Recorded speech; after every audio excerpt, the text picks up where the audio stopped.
तो हेलो मेरे यारो, आई एम सुप्रीम की इस अमेजिंग एपिसोड में आप सभी लोगों का स्वागत है। तो जैसा कि हम सभी लोगों ने लास्ट एपिसोड में देखा था कि एक रेड कलर का बवंडर बहुत ही तेज़ी से इनकी ओर बढ़ रहा होता है, जिन्हें देखकर लियन कहता है कि या तो चूहों का झुंड है या बहुत ही अजीब तरीके से व्यवहार कर रहे हैं। क्या इसके पीछे का कारण जानने में किसी को रुचि है? क्या उसके लिए वे हमारे साथ चलेंगे?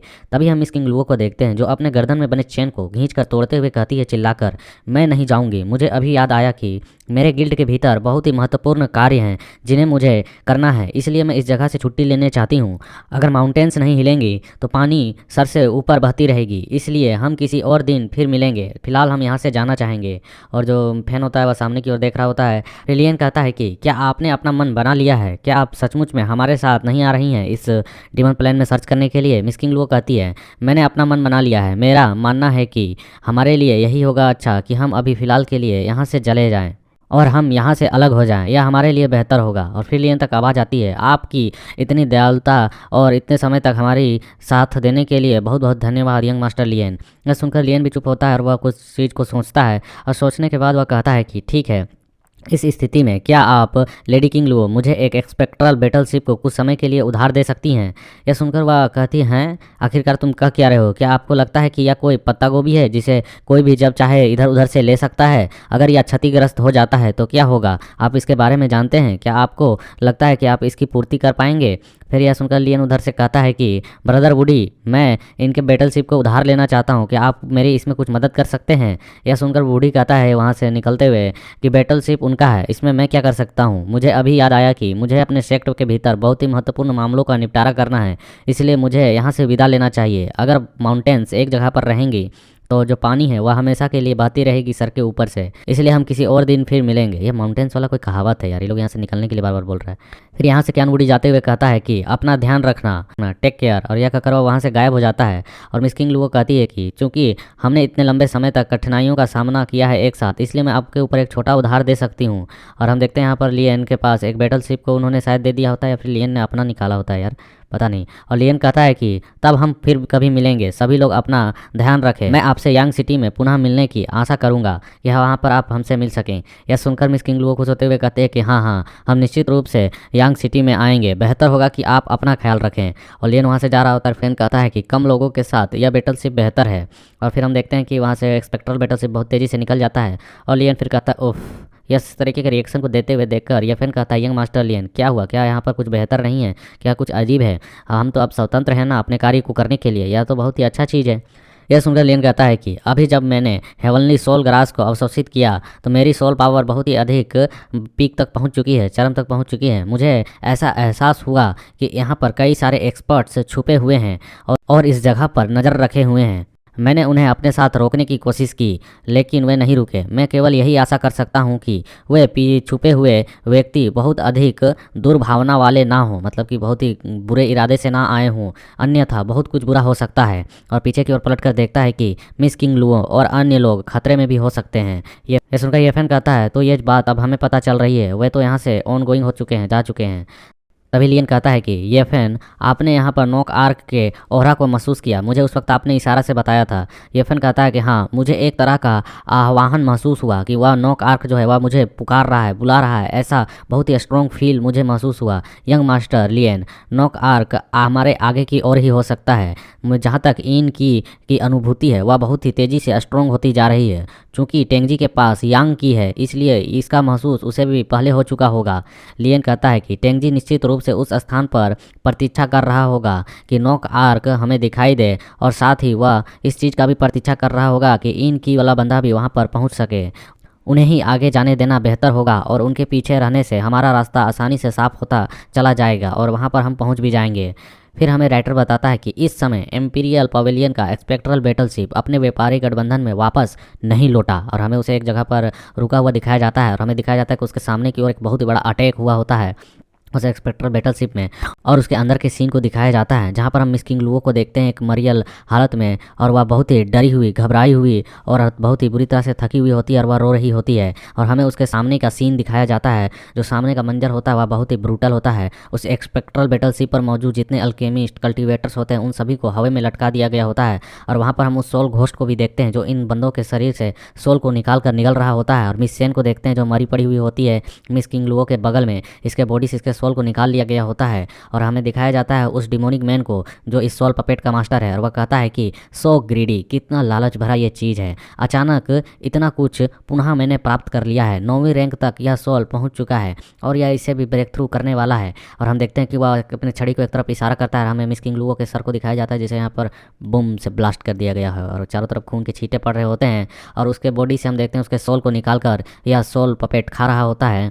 और हम देखते हैं कि यह सोल सर्वेंट उसके मिस्किंग लुओ को सोल को पूरी तरह से जैसे ही निगल रहा होता है उसी तरह से यह गोल्डन कलर में चेंज होते जा रहा होता है। और यह देखकर वहाँ का बंदा कहता है कि सीनियर ब्रदर, यह सोल तो 9वें रैंक से 10वें रैंक में ब्रेक थ्रू करने वाला है, ऐसा महसूस हो रहा है। तभी वह डिमोनिक मैन कहता है कि हमारे सोल डिवावरिंग सेक्ट में मार्शल एम्परर लेवल के निचले लेवल के जितने स्टूडेंट हैं उनमें से बहुत ही कम ऐसे हैं जिनके सोल सर्वेंट्स 9वें रैंक तक पहुंचे हुए हैं। इसका कारण यह है कि सोल को अपग्रेड करने के लिए उसे सोल पावर की ज़रूरत होती है, सोल अवशोषित कराना पड़ता है जो कि बहुत ही कठिन है। इसका उद्देश्य यह भी है कि हम अंदाजी किसी जगह पर जाकर मार काट करके उस सोल्स को नहीं हासिल कर सकते हैं, किसी के सोल को नहीं छीन सकते हैं, अन्यथा पूरे कॉन्टिनेंट में हमारा संप्रदाय, हमारा सेक्ट टारगेट बन जाएगा। मुझे इस यात्रा के दौरान बहुत ही बड़ा लाभ मिला है, या इस चीज़ तरह के लाभ को पाने की मुझे उम्मीद नहीं थी, क्योंकि यहाँ पर तो सभी बंदे आए हैं, कौन किसको मार रहा है कौन जान रहा है यार।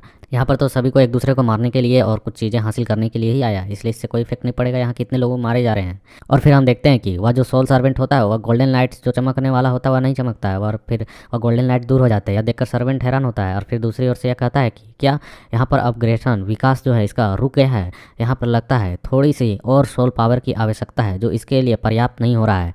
तभी वहाँ पर दो बंदे जो होते हुए कहते हैं कि सीनियर ब्रदर चिंता मत करो, इस डिमोनिक प्लेन में अभी भी कई स्ट्रॉन्ग लोग हैं, यदि हम और 2 मार्शल एम्परर को पकड़ लें और उन्हें इनके सामने फेंक दे तो निश्चित रूप से यह अपनी उन्नति कर लेगा और मतलब कि लेवल अप कर लेगा।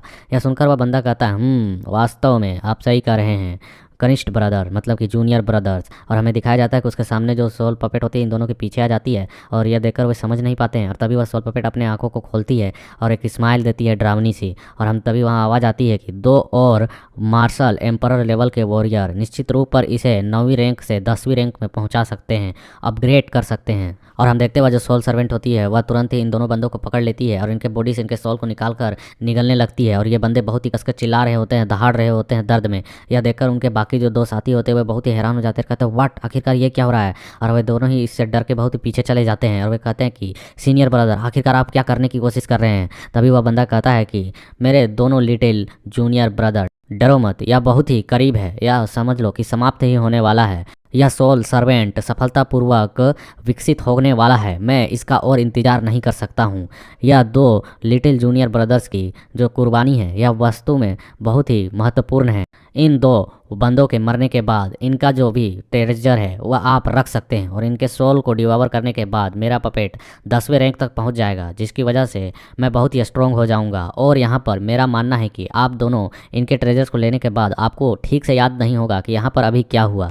यह सुनकर वे दोनों एक दूसरे की ओर देखते हैं और कांपते हुए हामी भरते हैं, और फिर वे बहुत ही तेज़ी के साथ उनके पास चले जाते हैं उनकी चीज़ों को लेने के लिए। और वे कह रहे होते हैं ये दोनों जूनियर ब्रदर असाधारण रूप से बहुत ही टैलेंटेड थे, उनका भविष्य असीमित था, किसने सोचा था कि वे एक मिशन के दौरान यहाँ दुश्मनों के हाथों से मारे जाएंगे। दूसरा कहता है इन दोनों जूनियर ब्रदरों को एक उद्देश्य के लिए मरते हुए माना जाना चाहिए, हमें अपने दुख को शक्ति में बदलना चाहिए और सीनियर ब्रदर के नेतृत्व में लीडरशिप में मिशन को सफलतापूर्वक करना चाहिए ताकि इनकी कुर्बानी बेकार ना जाए। और यह सुनकर वह बंदा हंस रहा होता है डिमोनिक मैनर कहता है कि यह हुई ना बात, तुम सभी बहुत ही अच्छे हो, बहुत ही ज़्यादा समझदार हो, बहुत बढ़िया बात कहा तुमने। और फिर हमें दिखाया जाता है कि यहाँ पर जो सोल सर्वेंट होती है वह अपग्रेड हो रही होती है, पूरा बॉडी उसके गोल्डन कलर में चमक रही होती है और वह पूरी तरह से ब्लू कलर से गोल्डन कलर में कन्वर्ट हो जाती है और ये 10th ग्रेड में पहुंच जाती है। यह सोल पपेट है वह अब 10th लेवल पर पहुंच चुकी है और बहुत ही पावरफुल हो चुकी है। और वह फिर वह अपने मुंह की ओर इशारा करती है कि मुझे खाना चाहिए, और वह बहुत ही तेज़ी के साथ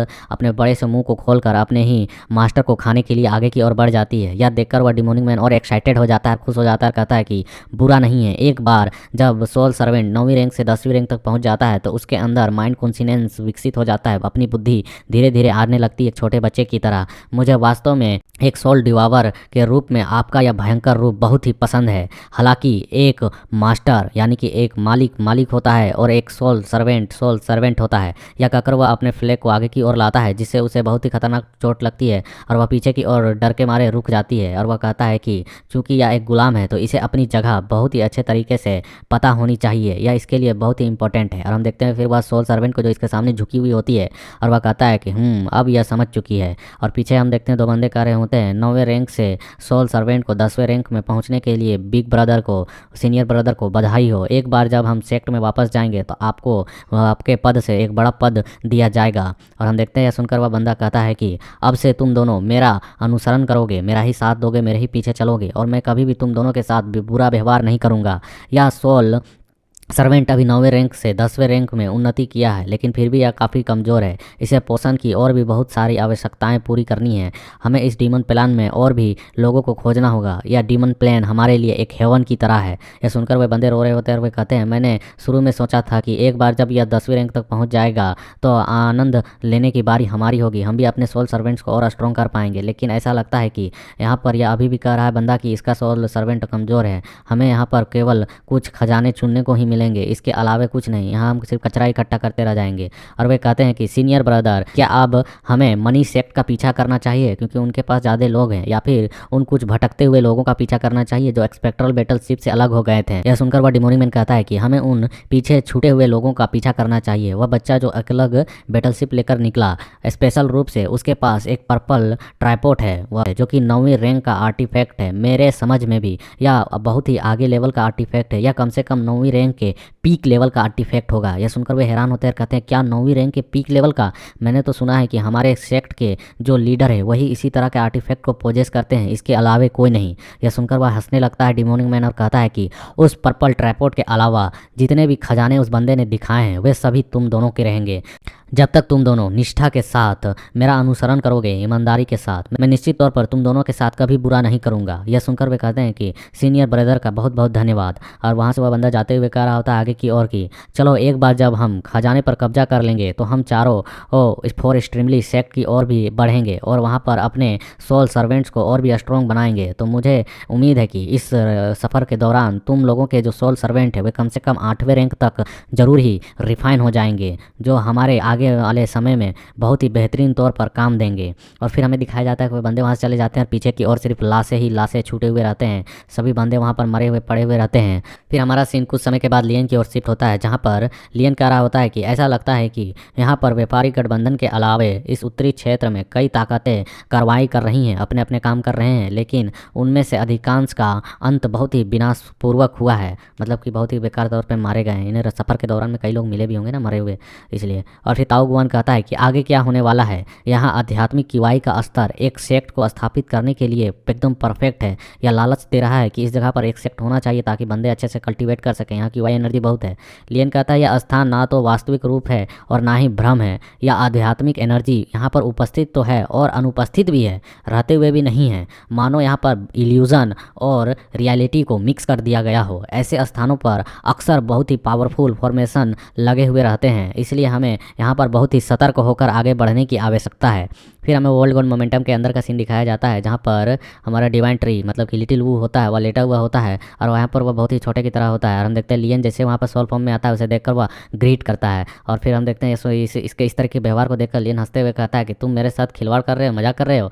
और हम देखते हैं वह वहाँ से लिटिल वू वहाँ से निकलने की कोशिश करने लगता है। तभी लियन उसके पास बैठकर और अफसोस जताते हुए कहता है कि आप मुझे यह बताकर मूर्ख नहीं बना सकते हैं कि इस वर्ल्ड गॉड मोमेंटम के अंदर आपने कितने लाभ प्राप्त किए हैं। इस तरीके के व्यवहार करने की कोई आवश्यकता नहीं है। यदि मेरे फिनिक्स ट्रू फिनिक्स फायर और अर्थ सोइल की लय ना होती, मतलब लेयर्स ना होते, तो आप हजारों वर्षों तक रूपांतरित मतलब कि इंसानी फॉर्म में नहीं आ पाते। हम सब एक ही नाव पर सवार हैं। यदि कोई कष्ट में होता है तो सभी को कष्ट होगा, और यदि कोई उन्नति करता है मतलब कि एक तरह से आगे बढ़ता है, अपने पावर्स को बढ़ाता है, तो हम सभी भी अपने पावर्स को बढ़ा पाएंगे। जल्दी से मुझे बताओ कि क्या इस जगह पर जो इल्यूजन और रियलिटी का एक मिक्सचर बना है, क्या यहाँ पर शाश्वत सदाबहार ट्री के द्वारा बनाया गया है या फिर वह यहाँ पर उपस्थित हो सकता है। यह सुनकर कुनू डिवाइन ट्री जो होता है, मतलब ये लिटिल वन थोड़ा सा कुछ चीज़ को सेंस करते हुए कहता है, यह होना तो चाहिए, चारों ओर इसकी ओरा तो फैली हुई है, लेकिन ऐसा लगता है कि मानो जैसे इसका जो मुख्य भाग है, इसका जो मेन पार्ट है, वह पूरी तरह से नष्ट हो चुका है, इसका मेन कोर। और हमें नीचे राइटर के द्वारा लिखा हुआ दिखाया जाता है कि क्या शाश्वत सदाबहार ट्री खत्म हो चुका है या फिर नहीं। और यहाँ पर इस लिटिल वू का काफ़ी क्यूट फेस है यार, इसके सर पे यह एक पत्ता बहुत ही मस्त लग रहा है। तो इसके इसी क्यूटनेस सीन के साथ यहाँ पर हमारा एक चैप्टर कंप्लीट होता है। So like, subscribe, comment.